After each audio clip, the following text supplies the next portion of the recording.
দিনটা ছিল জন্মাষ্টমী। বাইরে মানে সন্ধ্যাবেলা প্রচুর বৃষ্টি হয়েছে। অফিস থেকে ফেরার পথে লোকনাথ বাবার মন্দির সাজানো হচ্ছে, কারণ পরের দিন ওখানে হবে ভীষণভাবে বড় করে পুজো হয়। তো সবাই এটা জানে, এটা আমাদের ওখানে ম্যাল্লোকে পুজোটা হয়। আর তারপরে বাড়ি এসে কিছু কাজ ছিল, পড়ানো ছিল। তারপর আমি গিয়েছিলাম পিঠার বাড়ির নেমন্তন্ন ছিল। এই প্রথমবার আমার ভাগ্য হয়েছে যে আমি জন্মাষ্টমীর পুজো সামনে থেকে দেখতে পাবো। খুব ভালো লেগেছে। বসে সামনাসামনি বসে সাজানো থেকে শুরু করে সমস্ত পুজোটা একদম শেষ পর্যন্ত দেখতে পেয়েছি। কাকিমা পুজোয় বসেছিল, আমি আর পৃথা বসে বসে সব কিছু দেখছিলাম। বেশ ভালো লাগলো।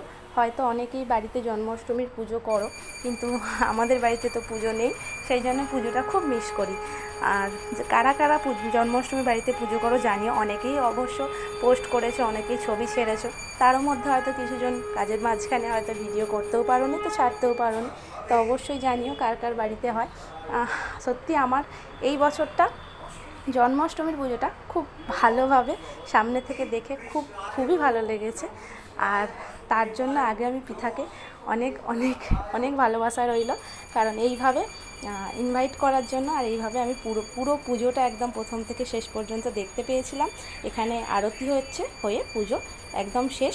তারপরে পৃথাদের বাড়িতে খাওয়া দাওয়া করে প্রসাদ খেয়ে একদম বাড়ির পথে। চলো, দেখা হচ্ছে নেক্সট ব্লগে। টাটা।